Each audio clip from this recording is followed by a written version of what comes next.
Well, this week the President did sign this Omnibus public land bill that we had been working on for a couple of years here in the Congress. It's important to the country because it did set aside a couple of million acres of additional wilderness area. It did set aside an additional 1,000 miles or so of wild and scenic river. It designated a substantial area, a national monument, and accomplished a great deal also with regard to the settlement of water disputes, particularly Indian water disputes in the West. So this was important legislation. It's most people who follow these issues say it's the most important legislation we passed in well over a decade. What this does for us in New Mexico is it preserves the prehistoric trackways area north of Las Cruces as a national monument that the Bureau of Land Management will manage. This is an area that clearly has great historic significance. These are the most significant fossil trackways and prints that have been found to date, going back further than really any others that we are aware of. It also sets aside a new wilderness area over in San Miguel County, Sabinoso Wilderness Area, which is very important. And it designates some other areas in the state for particular levels of protection, in addition to all the other work it does with regard to meeting some of the water needs of the state of New Mexico. This bill does resolve the dispute between the state of New Mexico and the Navajo Nation over water coming out of the San Juan River Valley. This is an important thing to get accomplished.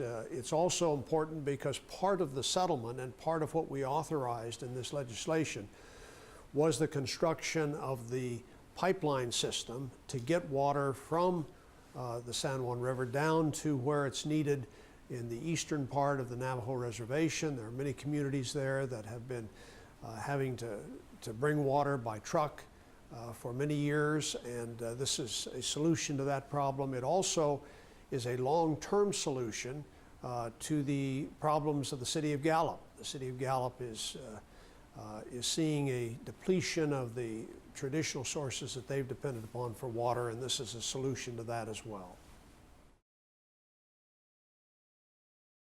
As far as the east side of New Mexico is concerned, the Ute Lake water project is contained in this legislation. This authorizes the construction of a system to bring water from Ute Lake down to the communities of Clovis and Portales and many of the other smaller communities in that part of the state.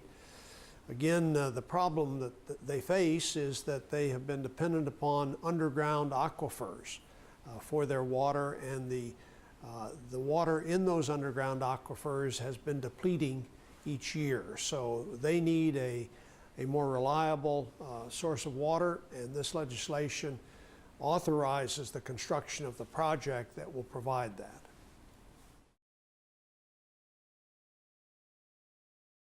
An important part of this bill was the Secure Water Act, which is a piece of national legislation but has great importance to us in New Mexico. What it does is to basically task the Geological Survey at the federal level and the Bureau of Reclamation at the federal level to do much more than they have historically done to assess the water capacity that we have, the water resources that we have in the country, to also look ahead to see how those resources are going to be available, to what extent they'll be available in the future, taking into account issues such as the change in the climate, which we're experiencing and which is going to affect snowfall and runoff from our mountains in the future. The Secure Water Act, I think, will help us to get a much better handle on what our water inventory is and what our water future is going to look like down the road. And this will allow states to get that information and use it as they work with the federal government to better manage the water. Thank you for watching.